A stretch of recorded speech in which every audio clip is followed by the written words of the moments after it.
Imagine waking up to a morning where the most dangerous thing you could do is take a bath. Not because the water is dirty, not because it is cold, but because people genuinely believe that hot water can open your skin and let death crawl inside. There is no alarm clock, no bathroom mirror, no neatly folded towel waiting beside a shower. Instead, you wake beneath layers of wool and linen that have absorbed weeks of sweat, smoke, and the faint scent of last night's fire. The air is sharp with the smell of damp straw. Somewhere nearby, a rooster cries. Somewhere farther away, a cartwheel grinds through mud thick with refuse. This is how the day begins. And to the people living here, this is normal. Now here's the strange part. They are not trying to be dirty. They are trying to survive. Most of us grow up believing history moved from unclean to clean simply because people learned better hygiene. But in this world,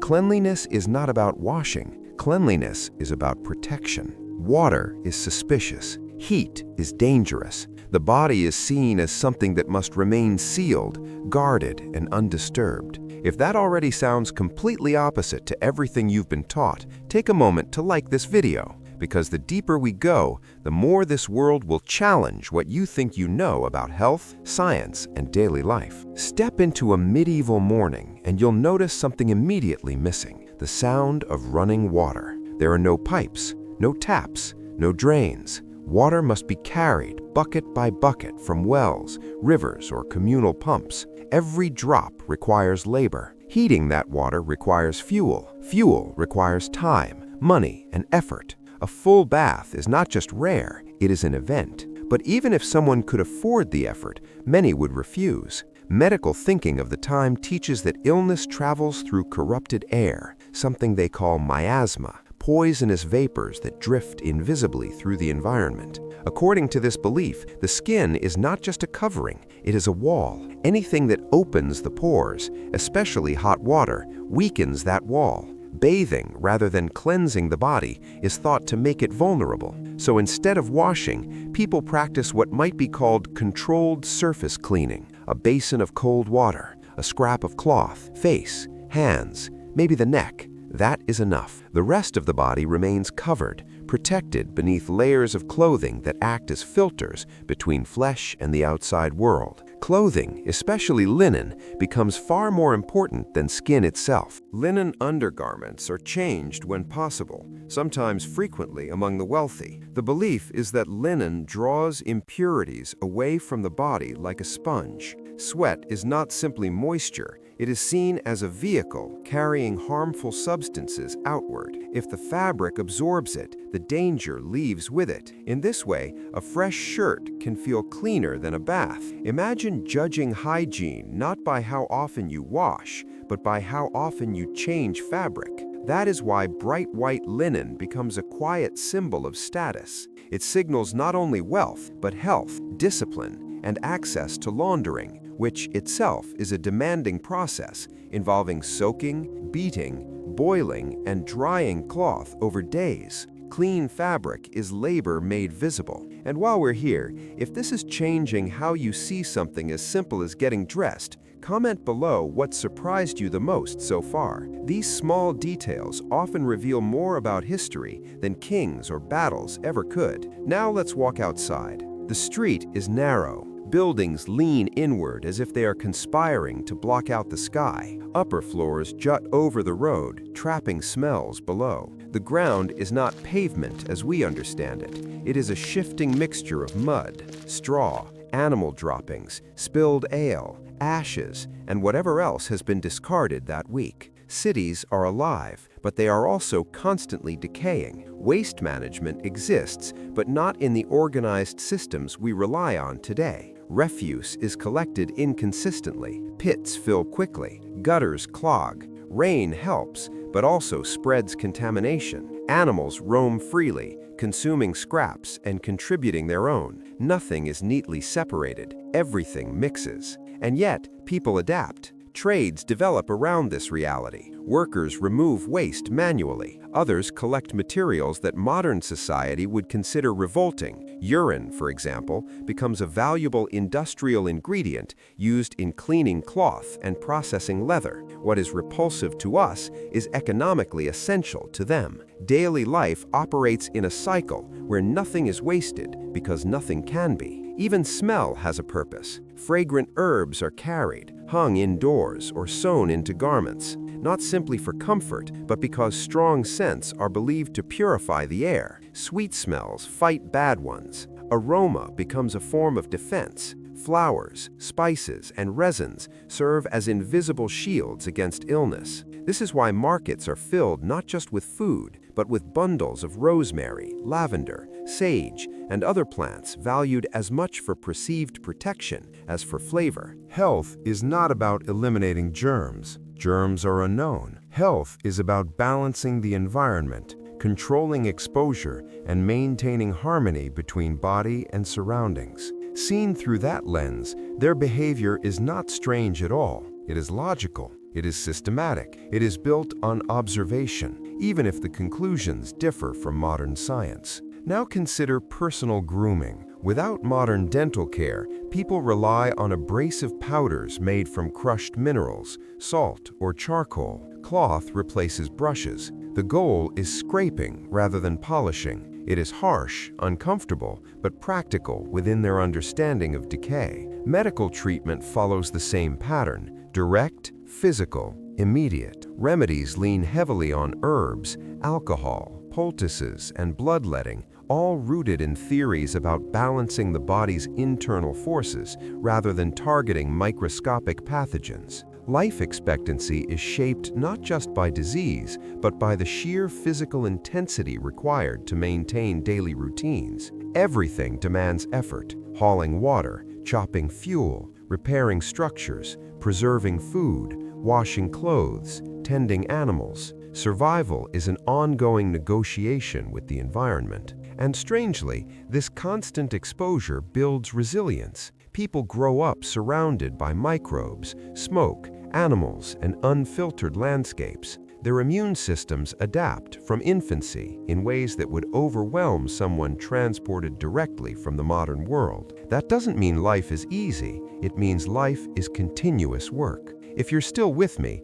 this is where history stops being distant and starts feeling real. So share this with someone who thinks the past was simple, because nothing about this world is simple. As evening falls, routines reverse. Fires are stoked, clothing is aired, tools are cleaned as best they can be, hands are wiped, faces are rinsed again. The goal is not to erase the day, but to prepare for another one exactly like it. There is dignity here, not the polished dignity of modern convenience, but the hard-earned dignity of persistence. People construct order using the limited knowledge and technology they possess. They develop customs that make sense within their reality. They endure. And that may be the most important realization of all. History is not a story of people waiting to become us. It is a story of people doing the best they could with the world they understood. And when you see it that way, even something as ordinary as a clean shirt,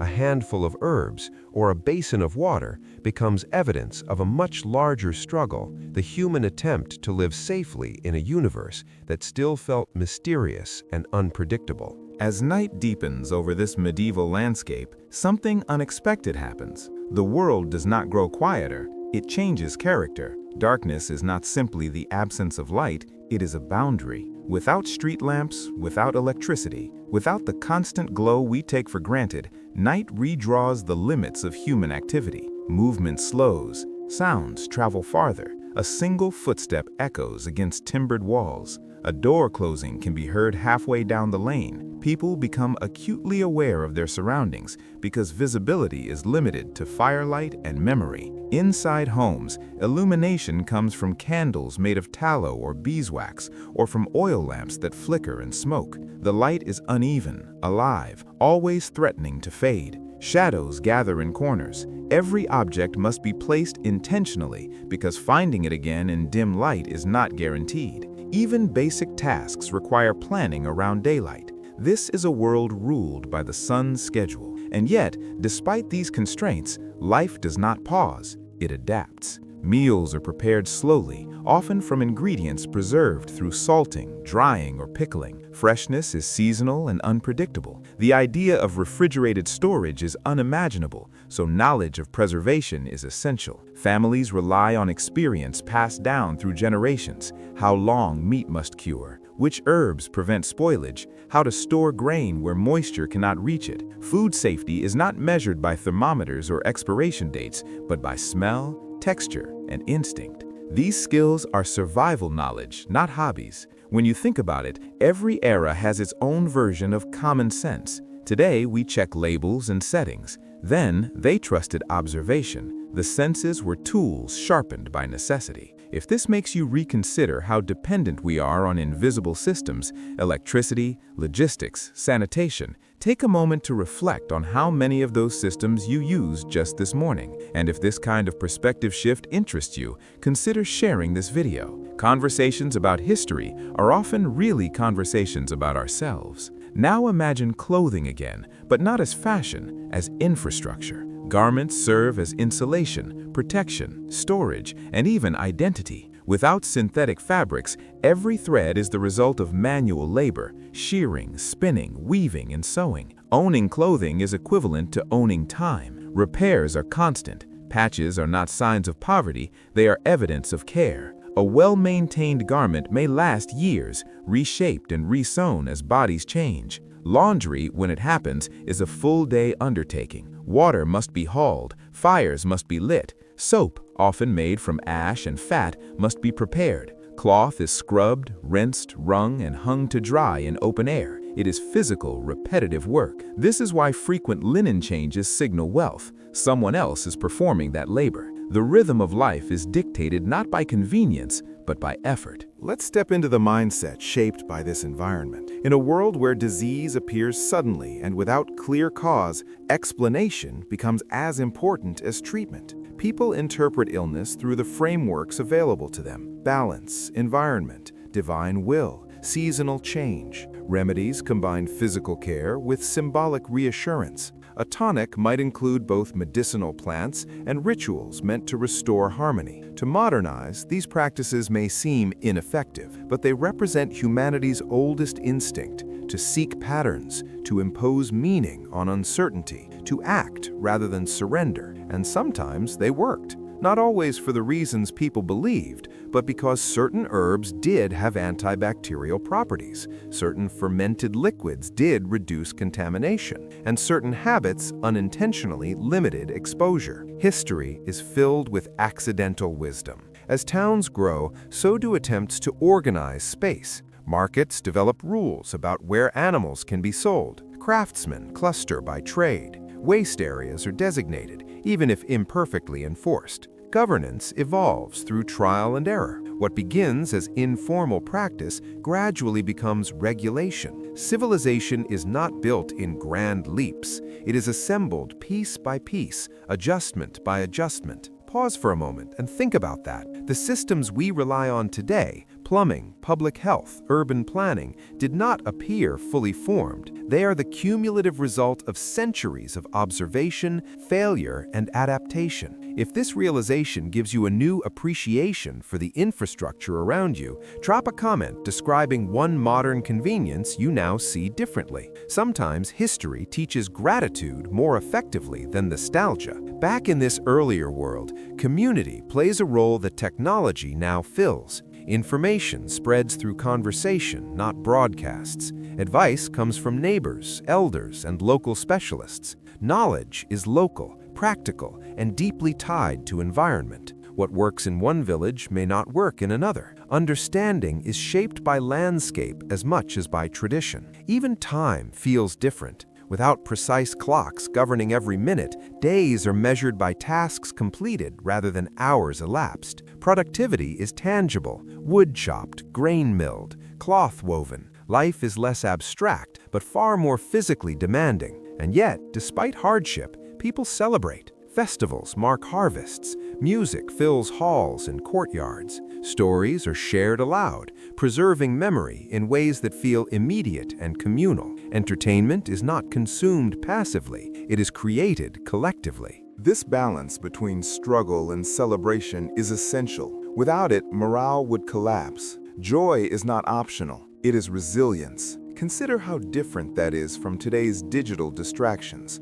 Their world forces engagement with the present moment because there is no alternative. As generations pass, small innovations accumulate, tools improve, construction techniques adapt, understanding deepens. Each generation inherits both the problems and the solutions of the last. Progress is slow, often invisible within a single lifetime, but undeniable across centuries. This is the true story of human development, not sudden revolutions, but persistence. And that persistence is what connects us most strongly to them. Strip away the technology, and the motivations remain familiar. Protect family, maintain health, improve comfort, make sense of uncertainty, leave something better behind. If you're finding this perspective valuable, make sure you're subscribed so you don't miss the next exploration. These stories aren't just about the past, they're about understanding how we arrived here. Because once you see how fragile and hard-won modern conveniences are, you stop seeing them as inevitable. You see them as achievements. The medieval world was not static or stagnant. It was alive with experimentation, constrained by knowledge, but driven by determination. Every cleaned garment, every preserved meal, every improvised remedy was part of a larger effort to wrestle stability from unpredictability. And perhaps that is the greatest takeaway. They were not living in a darker age. They were living in an unfinished one, just as we are today. And when you step back from all of this, the strange beliefs, the unfamiliar routines, the harsh realities, you begin to see something surprising. These people were not living wrong. They were living with the tools they had, the knowledge they trusted, and the determination to survive in a world that often made no sense at all. What looks uncomfortable to us was normal to them. What feels primitive to us was in many ways incredibly resourceful. They weren't waiting for the modern world to arrive. They were building the foundation that made it possible. Every clean shirt, every preserved meal, every herbal remedy was a small act of control over chaos, just like the systems we rely on today. So the next time you turn on a tap, wash your hands, or enjoy the comfort of something we now call basic, remember, it took centuries of human effort to make that moment ordinary. If this journey into the past changed the way you see history, don't forget to like the video, share it with someone who loves unexpected stories, and subscribe for more deep dives into the realities people rarely talk about. Because sometimes understanding where we came from is the best way to understand where we're going.